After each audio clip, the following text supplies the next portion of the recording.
Iran যুদ্ধ বন্ধে সমঝোতার ইঙ্গিত দিয়েছেন দেশটির প্রেসিডেন্ট মাসুদ পেজেশকিয়ান। তবে এর জন্য ৩টি শর্ত দিয়েছেন তিনি। ইরানের সার্বভৌমত্ব রক্ষার স্বীকৃতি, যুদ্ধের ক্ষতিপূরণ প্রদান এবং ভবিষ্যতে এমন আগ্রাসন হবে না তার নিশ্চয়তা চেয়েছেন মাসুদ পেজেশকিয়ান।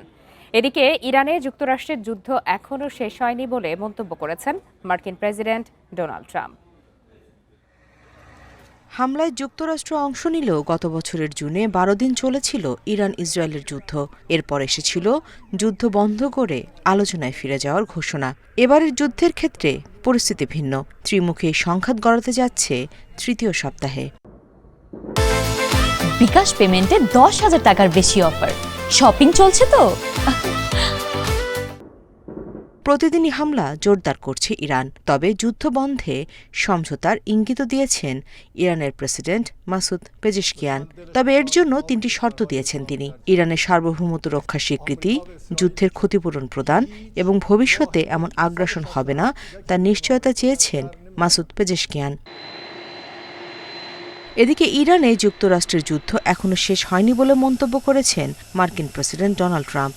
বুধবার মেরিল্যান্ডে সাংবাদিকদের সঙ্গে আলাপকালে তিনি দাবি করেন, যুক্তরাষ্ট্র ও ইসরায়েলের হামলায় ইরানের নৌ এবং বিমান বাহিনী ধ্বংস হয়ে গেছে।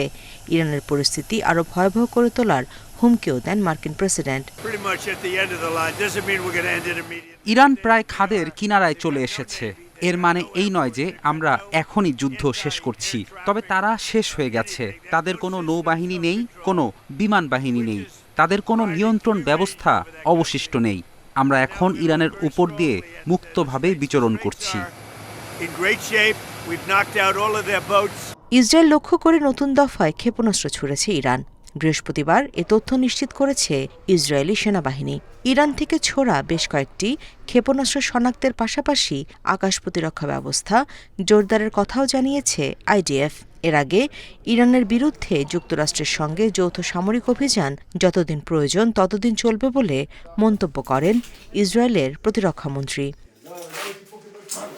ট্রাম্প যেখানে ইরানের পতন আসন্ন বলে দাবি করছেন, সেখানে বাস্তব চিত্র ভিন্ন বলে মত বিশ্লেষকদের।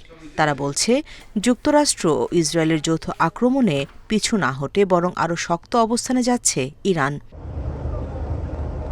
হরমুজ প্রণালী থেকে মাইন সরিয়ে নেয়ার দাবি করে বড় তেল কোম্পানিকে নির্দ্বিধায় তেলের ট্যাঙ্কার পাঠানোর পরামর্শ দিয়েছেন ট্রাম্প।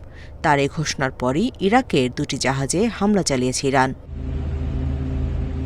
বিশ্লেষকরা বলছেন, ইরান কেবল মাইনের ওপর নির্ভরশীল নয়, মাইন ছাড়াও সাবমেরিন বা বিস্ফোরক বোঝাই ছোট নৌকার মাধ্যমেও হামলা চালাতে সক্ষম তেহরান। এরই মধ্যে ইরাকের জলসীমায় তার প্রমাণ মিলেছে। Nusrat Serin, Independent news.